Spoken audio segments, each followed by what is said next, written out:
کہہ کر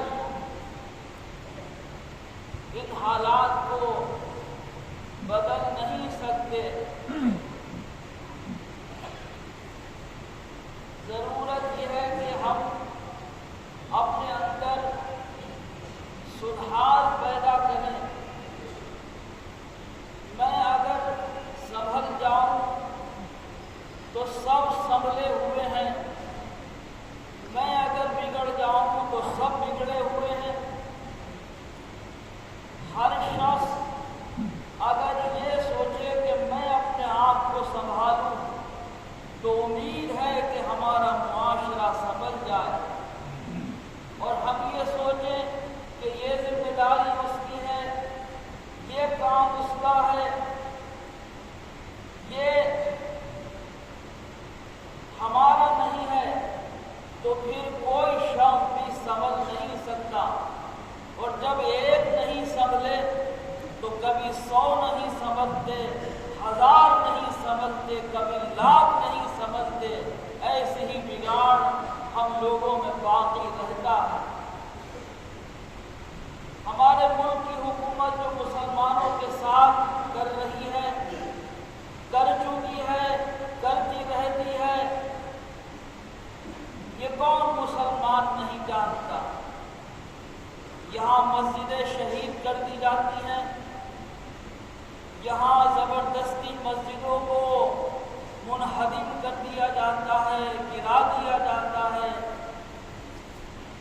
یہاں اماموں کو قتل کر دیا جاتا ہے، یہاں داڑھی والوں کی تذلیل کی جاتی ہے۔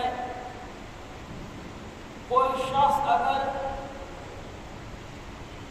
راستے میں سواری میں نماز پڑھ لے تو لوگ اس کو دیکھ کر چالیسا پڑھ کے اس کی عبادت خراب کرتے ہیں۔ یہ سب کچھ ہمیں معلوم ہے،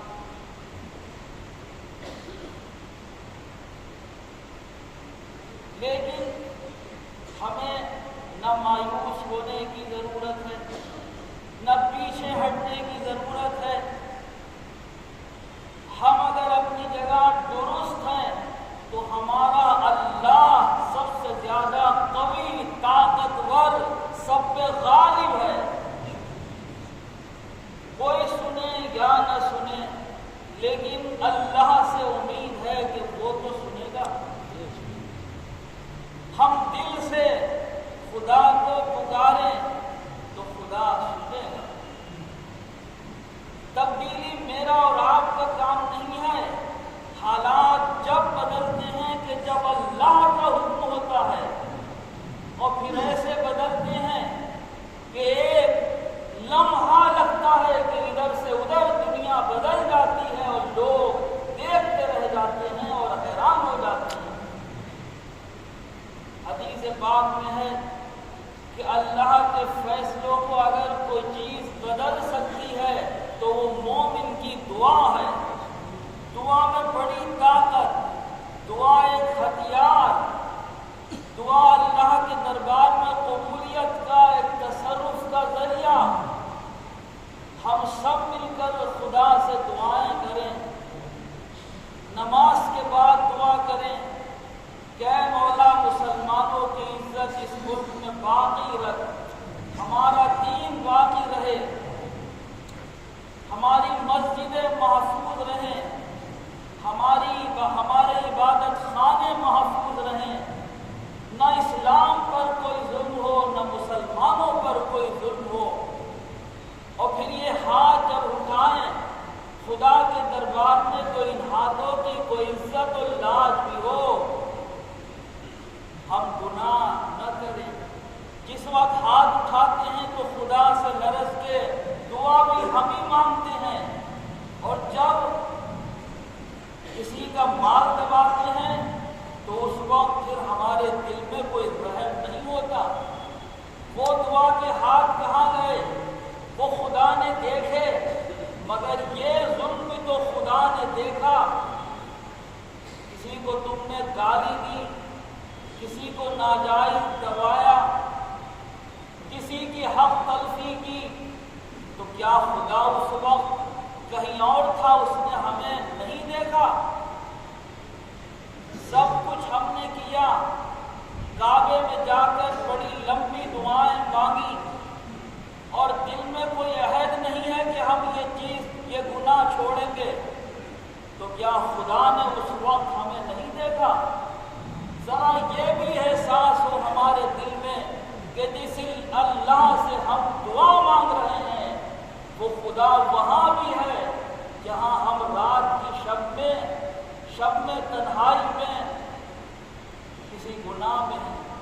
میں کسی اور واحیات کے اندر مبتلا ہیں، سب خدا کے سامنے رک جاؤ گناہ سے۔ ایک شخص کا واقعہ حدیث میں ہے کہ اس نے اپنی بہن کے ساتھ ناجائز خواہش پوری کرنے کا ارادہ کیا۔ بہن چچا زاد، اس نے کہا 100 اشرف یہ لاؤ کہ جب میں تمہاری خواہش پوری کرنے پر آمادہ ہوں۔ 100 اشرف یہ لا کر اس نے اس کی گود میں ڈالی۔ جب وہ بھی تیار ہوئی اور یہ بھی تیار ہوا تو ایک دم بے ساختہ اس لڑکی نے کہا، ارے اللہ کے بندے خدا سے ڈر اور میری مہر مت توڑ۔ بس کوئی خوف آ گیا دل میں، ایک دم وہاں سے ہٹ کر آ گیا۔ رات کو اس شخص کا انتقال ہو گیا تو لوگوں نے بتایا اس کے دروازے پر لکھا ہوا تھا کہ اللہ نے اس شخص کی مغفرت فرما دی۔ یہ احساس بڑی چیز ہے۔ اللہ کی یہاں قبولیت فقط ہاتھوں کے اٹھانے سے نہیں ہوتی، جب تک کہ ہمارے دل میں احساس اچھائی و برائی کا نہ ہو۔ اللہ تعالی ہمیں ہمت دے، توفیق دے۔ ہم مایوس اس لیے نہیں ہوتے کہ رسول اللہ کا فرمان ہے، میری امت کیسی بھی ہو، کچھ بھی ہو، لیکن میری امت میں کچھ لوگ ایسے ضرور رہیں گے قیامت تک کہ جو حق کے اوپر قائم رہیں گے۔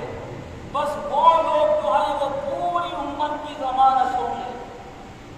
آج ہم دیکھتے ہیں کہ لوگوں سے کہتے تھک جاؤ لیکن نماز نہیں پڑھتے، خالی ہیں، ادھر ادھر ٹہل رہے ہیں لیکن مسجد میں نہیں آتے، اپنے آپ کو پاک نہیں رکھتے، خدا کا ذکر نہیں کرتے، اللہ کو یاد نہیں کرتے۔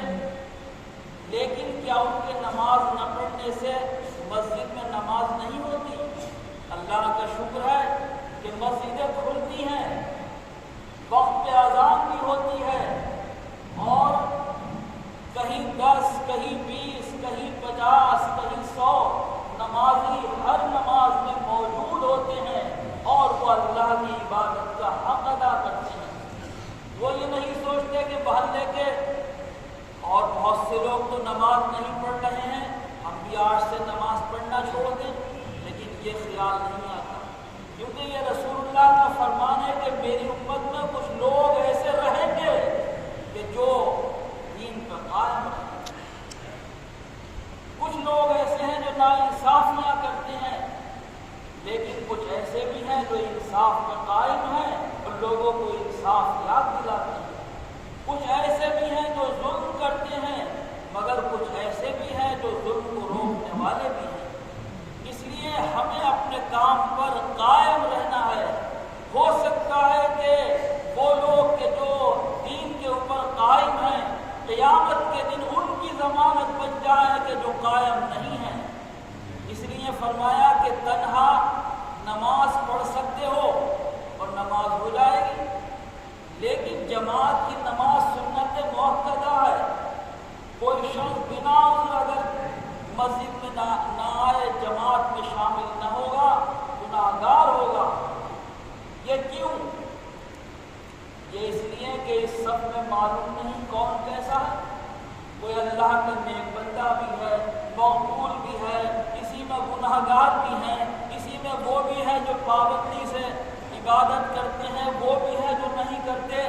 سب کو ایک صف میں کھڑا کر کے جب اللہ نے ایک نظر سے دیکھا کہ یہ بھی میرا بندہ ہے اور وہ بھی میرا بندہ ہے، تو سب کو معاف کر دیا۔ یہ مطلب نہیں ہے کہ کوئی آدمی یہ سوچ کر نماز چھوڑ دے۔ پھر بات وہی کہوں گا کہ اگر تم نمازی ہو تو کسی کے کہنے سے، کسی پہ جانے سے اپنی نماز نہیں چھوڑو گے۔ لاکھ لوگ کہیں ارے صاحب آپ کو نماز پڑھنے سے کیا ملا؟ آپ جو مسجد میں روز جا رہے ہیں آپ کو کیا فائدہ؟ تو کیا آپ نماز چھوڑ دیں گے؟ نہیں چھوڑیں گے۔ آپ کے سینے میں جو دل ہے وہ اور ہے، اور اس کہنے والے کے سینے میں جو دل ہے وہ اور ہے۔ اللہ تعالی ہمیں مضبوطی کے ساتھ قائم رکھے۔ ہم دعا بھی کریں اور اپنی حکومت سے یہ بھی کہیں احتجاج کہ وہ مسجدوں کی حفاظت کرے، اماموں کی حفاظت، نمازیوں کی حفاظت، کسی پر کوئی